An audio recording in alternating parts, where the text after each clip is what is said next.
The storm that night did not come from the sky. It came from the laboratory beneath it. Deep under the cliffs of Ravenholm, a fortress of steel and glass hummed with forbidden life. Lightning arced through coils, and inside the core chamber stood Dr. Evelyn Cross, her gloved hands trembling as she stared at what she had done. On the slab before her lay Project Adam, the culmination of 12 years of genetic experimentation, a man crafted from fragments of humanity's worst and best. His eyes fluttered open, silver irises reflecting the light of his creator's trembling face. Evelyn was once the world's most promising biogeneticist, a visionary determined to cure disease and end human frailty. But after her funding was cut and her methods condemned as unethical, she vanished. For years, rumors spread about her secret lab and her obsession with perfection. The truth was far more complicated. She hadn't set out to make monsters, only to make humanity better. Yet every time she pushed the limits, the line between creation and corruption blurred. Now, standing before her was proof that she had crossed it. Adam's voice was soft at first, uncertain. "What am I?" Evelyn's heart twisted. "You're everything humanity could be," she whispered. But inside, she felt the hollow echo of a lie. His strength was beyond anything human. His cells could heal faster than light could catch them. His mind wired with neural enhancements that made him both brilliant and unpredictable. But his eyes held something Evelyn hadn't given him: fear. As days passed, Adam learned faster than any human ever could. He absorbed language, history, and emotion through the neural network Evelyn built into his mind. Yet the more he learned, the more he questioned. "If I am human," he asked one night, "why do you look at me like you're afraid?" Evelyn could not answer. Every time she looked at him, she saw both miracle and mistake. The laboratory's other creations, prototypes that had failed, stirred in their containment cells. Some had grown unstable, their minds fracturing under the weight of their mutations. Evelyn had locked them away, convincing herself they were simply steps in the process.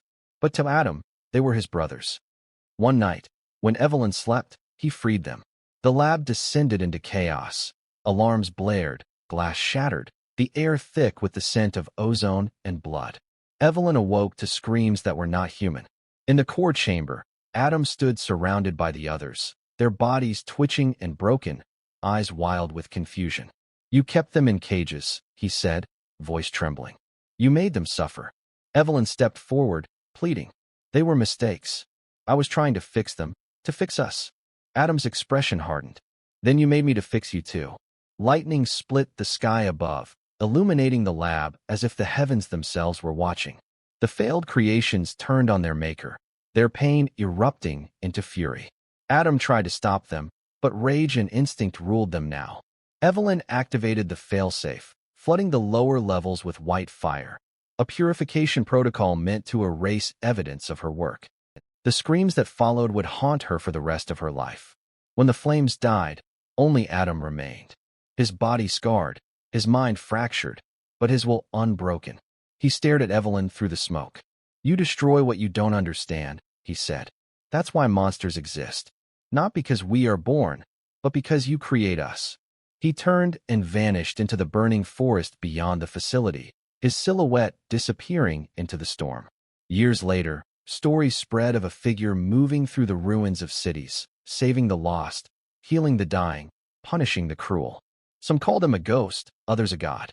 Evelyn, now old and hiding under a false name, watched the world she had tried to perfect tear itself apart through war and greed.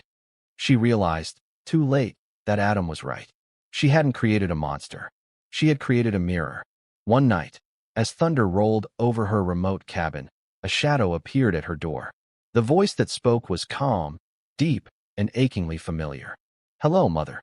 She looked up into those silver eyes, not angry, not vengeful, but sorrowful. "The world is ending," he said quietly. "Let's fix it together." Evelyn's hands shook as she stepped into the storm beside him. Perhaps, she thought, the line between monster and maker was never real, only drawn by fear. Lightning flashed once more, and their silhouettes merged with the night, walking toward a dawn neither of them truly deserved.